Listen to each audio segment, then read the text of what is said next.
I'm on my way. I'm almost there. Just wait. Reading time's coming. Hi. Today I'm going to be reading a new series for you called Dragon Masters. And book number 1 is called Rise of the Earth Dragon by Tracy West and illustrated by Graham Howells. And the book is read with permission by Scholastic Inc. Well, let's get reading. Chapter 1. To the Castle. Drake didn't see the king's soldiers coming. He was busy digging in the onion patch, pulled out a fat, white onion. A worm crawled on it. Drake didn't mind the worm. He was the son of a farmer. His family had been growing onions in the kingdom of Bracken forever. He would spend his life digging up onions, whether he wanted to or not. Drake picked up the worm. "Hello, little guy," he said. Then he put the worm back in the dirt. "Are you Drake?" a loud voice asked behind him. Drake jumped and turned around. One of the king's soldiers rode up on a black horse. He had a yellow beard. His shirt had a gold dragon sewn on it, the symbol of King Roland the Bold. "Yes, I'm Drake," said Drake, his voice shaking. Soldiers never came to the fields, not unless a farmer was in trouble. The soldier rode up to Drake. He reached down and pulled him up onto his horse. "Hey, what are you doing?" yelled Drake. The soldier didn't answer. Drake's mother ran out of the hut. "Wait! Where are you taking my boy?" she yelled. "To King Roland," the soldier said. Drake's heart jumped a little. He had always wanted to meet the king. "But he's only 8, his mother yelled. She marched up to the horse. "The king has chosen him," the soldier said. "Chosen me for what?" Drake wondered. He knew better than to ask the soldier questions. Peasants like Drake weren't allowed to speak unless spoken to. "The king will take good care of him," the soldier said. Then he spurred on the horse and sped off. "Drake, do as the king says," his mother called out. Drake had never been on a horse before. He held on tight. Drake's heart pumped as fast as they raced through the village. They raced over the stone bridge. Finally, they stopped in front of King Roland's castle. The soldier helped Drake climb down from the horse. He opened the castle door and gave Drake a shove. They passed the paintings and statues and people in fancy clothes. The soldier stomped behind Drake as he walked through the halls. Drake wanted to look at everything, but the soldier gave him a push whenever he slowed down. Then they came to the stairs. They walked down, down, down. The soldier stopped at the door. "Where are we going?" Drake finally asked. "We're not going anywhere," the soldier said. "Good luck." Then he ran back up the stairs. "Hey, wait! What do you mean?" Drake yelled, but he was all alone.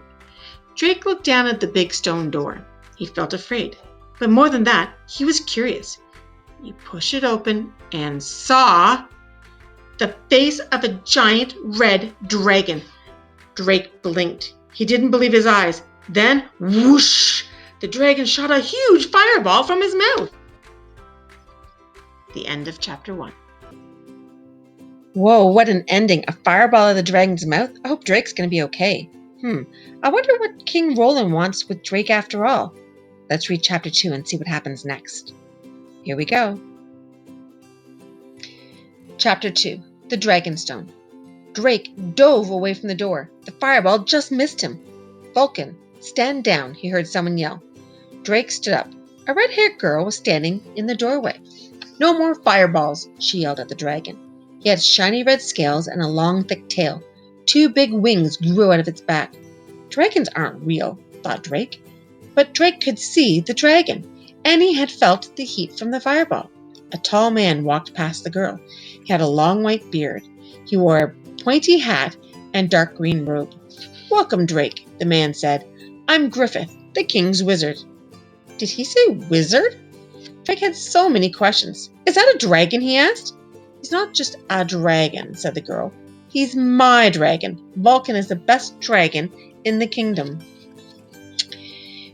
"Drake, meet Rory," Griffith said. "Rory, please take Vulcan away. Tell the others I'll be there shortly." "Others?" Drake thought. The girl sighed. "Fine, let's go, Vulcan." She led the dragon away. Then the wizard led Drake down a dark hall. "Why am I here, sir?" Drake asked. Griffith didn't answer. He stopped in front of the door. Griffith pointed at his big brass lock. Sparks flew from his finger. The lock opened. Drake's eyes grew wide. Wizard magic, he thought. He followed Griffith into the room piled high with strange things. He saw bottles filled with colorful waters and powders. Griffith picked up a wooden box. The box was carved with pictures of dragons. "This is why you're here," he said, opening the box. Drake peered inside. A green stone as big as his head glittered in the light. "The dragon stone told me you have the heart of a dragon," said the wizard. He tapped Drake's chest. "It did?" Drake asked. His eyes got big. "Yes, and those with the heart of a dragon become dragon masters for King Roland," Griffith said. Drake heard stories about the magical dragonstone, but he had never believed they were real. Now all his questions came spilling out. "How does a dragonstone know I have the heart of a dragon? And how did you find me? And what's a dragon master? And why does King Roland want dragon masters?" "The stone is old and mysterious," Griffith said. "I do not fully understand its magic. A dragon master is able to connect with dragons. As for the king, he is very fond of dragons, but he cannot control them." "So Vulcan isn't the only dragon?" Drake asked. The wizard grinned. "No, he's not." He handed Drake a green stone on a gold chain. "This is a piece of the dragon stone," he said. "It will help you connect with your dragon." Drake's heart jumped. "My dragon? I get a dragon?" he thought. He slipped the stone into his pocket. "Be careful, Drake," the wizard warned. "Dragons are dangerous, and even the dragon stone can't protect you from their powers." "What powers?" Drake asked. The wizard led him away without another word. That was an exciting chapter. Now that we found out that Drake is the king's dragon master. But that makes me think, what does that really mean, a dragon master? What does he do? Who's his dragon? What does he do with his dragon? And what are these powers of this dragon stone? Very curious indeed. Let's read chapter 3 and find out. Chapter 3. More Dragons. Drake's mind was spinning as he left the wizard's shop. He followed Griffith to a big underground room. There were no windows. Torches hung on the wall. Drake saw Rory and Vulcan. He also saw 2 more kids and 2 more dragons. "Drake, this is Bo," Griffith said, pointing to a boy with black hair, and his dragon, Shu. Bo was petting the dragon's tail. The dragon had shiny blue scales, but no wings. "Hi," Drake said. "Nice to meet you, Drake," the boy said politely. Griffith led Drake over to the girl with the long black hair. Her dragon had white scales. A yellow band of scales circled the dragon's neck. The tips of its wings were yellow too. "This is Anna and our dragon, Kepri," Griffith said. Dragon nodded. "Hi," he said. "We could use somebody new around here," Anna said with a grin. "You have met the other dragon masters and the other dragons. It is time for you to meet your dragon," Griffith said. Drake's heart pounded. "My family will never believe this," he thought. "Just this morning I was digging onions. Now I've ridden a horse. I've met a wizard. I've seen the dragon stone. And I'm going to meet my very own dragon." He and the other dragon masters followed Griffith down another dark hallway.